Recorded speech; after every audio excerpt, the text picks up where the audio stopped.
All right, guys. Thanks for tuning back into Middle Class Reactions. Tucker really goes after Ted Cruz on the fact, or on the point of, is Iran actively trying to kill Trump? Because one thing that is said all the time is that, Iran's hired hitmen to go out and assassinate Donald Trump. And you'll see Tucker's argument here. I don't want to make it for him.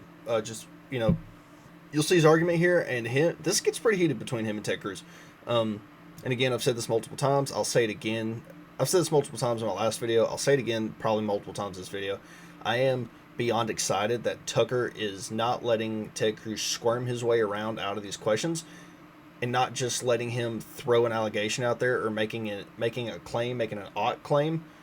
The U.S. ought to do XYZ, and he really pushes him on it. And when that happens, man, you can see they just don't have any substance to their argument here. But yeah, let's take a look and see what the argument is.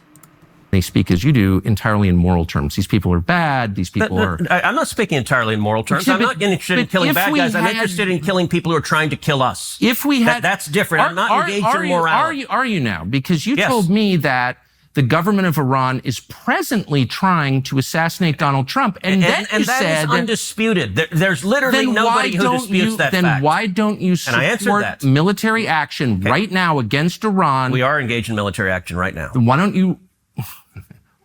Why don't you support offensive military action? We're bombing the crap out of them. Israel is, and we're supporting them. Israel is. Okay. So why shouldn't the U.S. military defend its own president?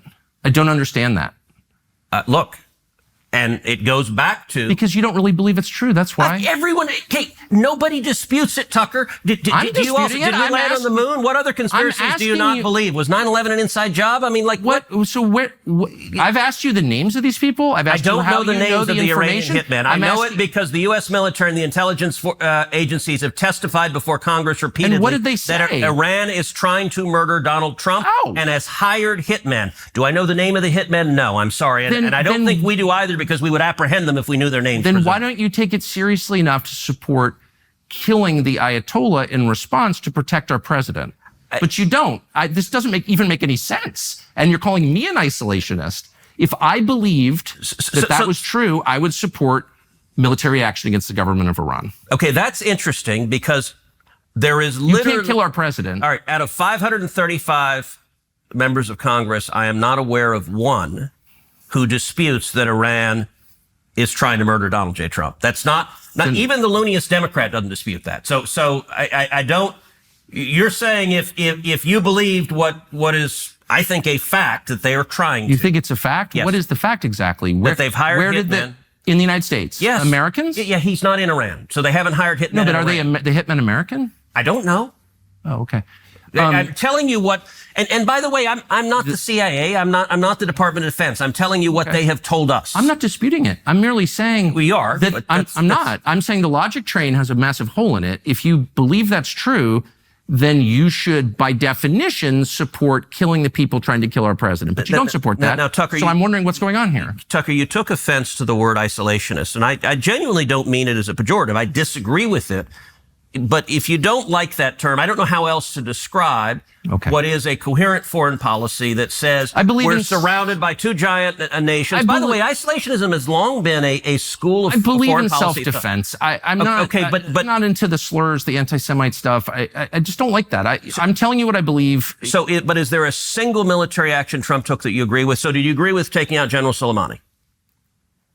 Oh, I don't know. It turned out better than I thought, I guess. I mean, you said at the time it would lead us to World War III. I was worried about it. I've seen that happen. But that proved not the case. I was wrong, as I have been many times. Did you agree with taking out the ISIS caliphate? Well, if we took out the ISIS caliphate, why are they running Syria right now? And you're for that. Why is that? What do you mean? I didn't say I'm for that. You don't seem to have a problem with it. I didn't say that. ISIS is now running Syria. You're like, we'll see. No, I did. Look, I mean, I know why. By the way, I didn't push Assad out. Assad toppled.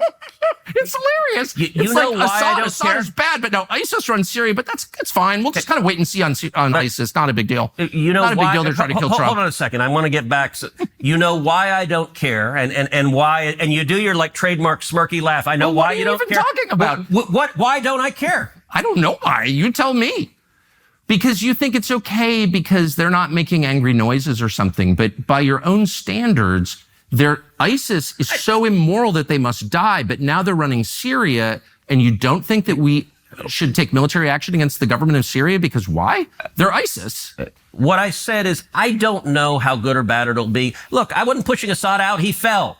He fell on his own, in part because he was heavily supported by Hezbollah. And when Israel took out the Hezbollah leadership, he lost his base of support. But the current ISIS leadership, you don't think is bad? You can't say it's terrible that ISIS runs a country? I am concerned about it. Concerned? Aren't you horrified? I want to see what they do. Oh, so you got a wait and see attitude on ISIS now?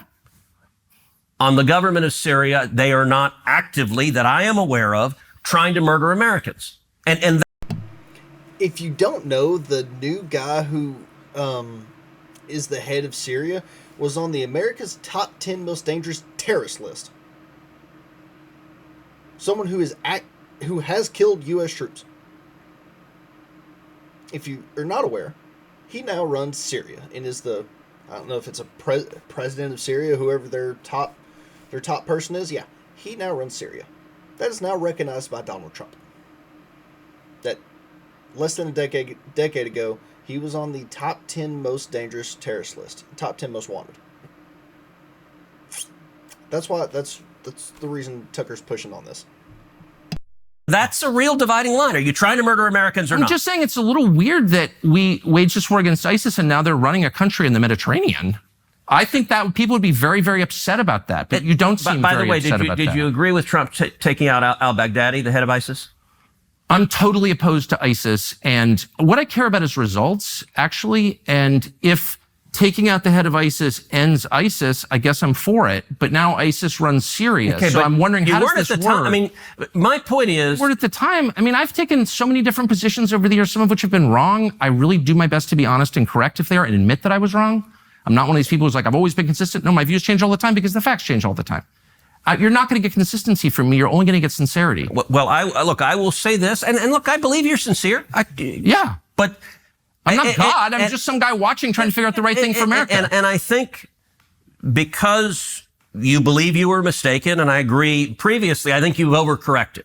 What do you mean overcorrected? I'm worried about turning this mess in Iran into a much larger mess. That's the concern. And by the way, that's a reasonable worry. Look, I know it's reasonable. And I know you've been like, you're like ready to call me all these names for asking, you're just asking questions. Yes, I am. So here's my question to you. If the Ayatollah is killed in Iran, and he very well could, if there's a war. I have just read in the paper this morning that Israel tried to take him out twice and Trump told them not to. I have read that. I don't have independent confirmation one way or the other. Do you think that they should take him out? So I actually talked about it. As you know, I do a podcast every week, Verdict with Ted Cruz, and I actually talked about it in the latest podcast. And I said, look, I've seen the reporting that says that Trump asked them not to take out the Ayatollah. And what I said in the podcast is I think it's reasonable for them to decide not to try to take him out. What they've done is targeted just about the entire top level of the military, the people that actually conduct the war. I can see an argument that taking out both the head of state and a religious leader could make him a martyr and could cause more problems than it's worth. And by the way, if you take out the Ayatollah, I don't know if the next guy isn't just as bad. And so I am... What happens to the country? I don't know, but you mentioned before, and I want to go back to this. You said something like, you, like most other politicians, are engaged in moral terms. And let me be clear, I am talking about national interest. I am talking about protecting America. So there are bad guys on planet Earth that I don't think we should take out, even though they're bad guys. Good. I'll call them bad guys, but I'm not willing to use U.S. military force to take them out. In this instance, what Israel is doing is taking out their capacity to build nuclear weapons. Why? Because they judge the risk is too high if they got nuclear weapons. I understand that. I mean, I understand that. I think it's in progress. I think it'll probably be achieved, probably with U.S. military support. Who knows? But the president said he's for that. And by the way, where the military support is most needed is Fordow, which is it's a bunker that's built under a mountain. Right. And Israel's taken out most of the rest, like Natanz, which is their big enrichment site. They bombed the hell out of it. Fordow was deliberately built deep into a mountain so that Israel couldn't take it out. And there's an active discussion because the U.S. has bunker buster bombs that are big enough to take out Fordo. 30,000 pounds. Yeah. Yes. And Israel doesn't. So the one military piece nor the aircraft to fly them. Correct. Right. But here's, I guess, what bothers me is that I said 2 weeks ago, the real goal here is regime change in Iran. It's not. I don't think that's Trump's goal. And I don't. It's your goal. It's Israel's goal. I'm not attacking anyone. I'm just saying it's important to be honest and not lie and not attack people for telling the truth. So I believe I've been assiduously honest in this, but words matter. You said the real goal here is regime change, and it's your goal. And I want to be clear. Well, you said it was your goal. I want to be clear because words matter. Do I support regime change, and would I like a government that doesn't hate America and isn't trying to kill us in Iran? Yes, that's a good outcome. Is that the objective of these military strikes? I don't think necessarily. I don't know if it's... Netanyahu straight up came out and said, hey, Iranian citizens, now's your time. And at what point are we going to learn the lesson that the last 30 years has taught us, which is, hey, bombing the hell out of people and then doing a regime change doesn't work. Lebanon, Somalia, Syria, Iraq, Afghanistan. Like, at what point... I mean, just look at Somalia. Just Somalia. We'll take that one. We overthrew the regime, and now there's a lot of rivaling factions there, but there's two major ones. And now in their capital city, which is I think Tripoli, there's open slave trade markets. Just open, just like you're going to go buy fruit at Walmart. Open slave trades. Look how that went. Saddam Hussein got sodomized. Look how that went. We backed Saddam Hussein, had him, we backed him in everything he did, told him we had his back, and then we were like, actually, yeah, we were lying about that, and then we let the people drag him in the streets, hang him, and then shove a knife up his rectum, video it, and put it online. That's how that went. So, at what point are we going to learn that this is just not the way to go about doing things? It's not my objective. My objective is taking out the U.S. If Israel decides we're going to decapitate the government and try to foment an uprising against it, should the United States participate in that operation in any way? Look, I have not called for killing the Ayatollah, and there is nations in war generally refrain from attacking and killing heads of state. Now, okay, guys, I'm going to end the video on this one because the original point of this video was to just go over the Iranian hitman against Trump.